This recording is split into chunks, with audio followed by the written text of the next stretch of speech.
Before the drums, before the march of elephants, the Indian forest answered only to its rhythms. At dawn, mist clings to the sal trees, and the apex predators move silently through the shadows, holding absolute dominion over the landscape.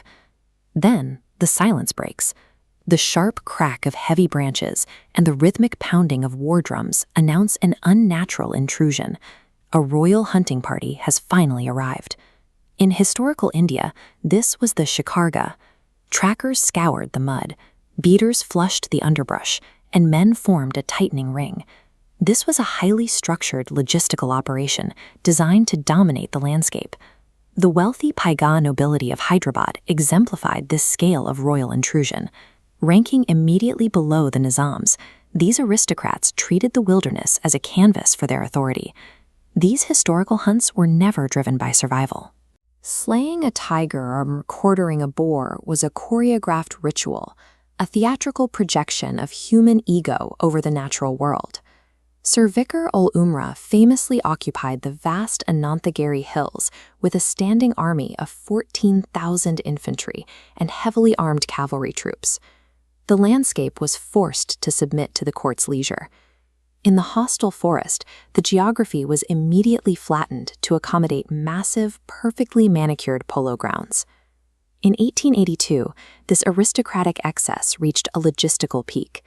Rather than building with local materials, Sir Vikar imported a fully prefabricated modular wooden hunting lodge directly from London to the Indian jungle.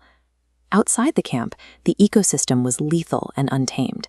Inside, the environment was absurdly controlled, filled with the textures and comforts of a high society mansion. For these vast empires, true domination was only achieved when the wilderness was forced to physically accommodate extreme European-style luxury.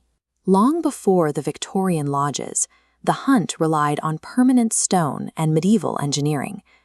In the mid-14th century, the Tughlaq dynasty established a sprawling hunting complex known as Pir Gaib. It was built on the highest point of the Delhi Ridge to scan the surrounding northwest terrain. The structure was built with rubble masonry, featuring a massive, hollow masonry cylinder that rose bluntly above the trees. This cylinder functioned as a high-vantage observatory. From this elevation, the Sultan's spotters could track animal movements across vast distances, removing the element of surprise from the hunt. This intelligence allowed the execution of the kamargah. Soldiers and beaters formed a massive military-style ring, methodically driving wild game toward the center of the tower's view. Through these stone structures, the unpredictable wilderness was converted into a calculated, mathematically controlled kill zone. The British Raj later co-opted these exact shikargah traditions. Elaborate tiger hunts were used as a diplomatic tool to entertain local rulers and assert imperial dominance over the land. Colonial policy imposed a rigid categorization on native wildlife. Animals were labeled either as vermin to be eradicated or game to be preserved exclusively for the British elite. To overwhelm the terrain, British hunting parties deployed fleets of trained elephants, carrying nobles above the grass to corner wildlife with modern weaponry. This chart shows the scale of the resulting slaughter between 1875 and 1925. As royal hunting expeditions became more frequent, the Indian tiger population entered a steep decline, losing more than 80,000 animals in 50 years. The climax of these hunts saw thousands of troops, marching elephants, and modern rifles all converging simultaneously on the trapped animals.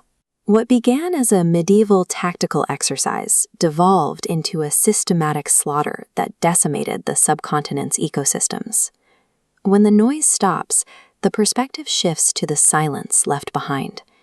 The physical remnants in the dirt tell the story of the aftermath: empty forest paths, fading footprints, and an absence of the life that once defined these spaces. After India gained independence, these massive royal estates were nationalized. The former hunting grounds were converted into protected wildlife reserves. Today, strict core zone forestry laws prohibit human access to the palaces built to conquer the wild. The architectural sites designed for the destruction of wildlife are now the heavily guarded sanctuaries keeping them alive. These crumbling structures are now the subject of an ongoing jurisdictional battle between government factions. The Archaeological Survey of India is mandated to restore these monuments, but the Forest Department is mandated to eliminate human disturbance entirely. This legal paralysis allows the forest to intervene.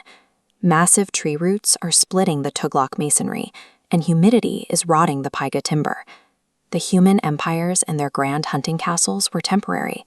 The true royalty of the forest was the wildlife that managed to survive them.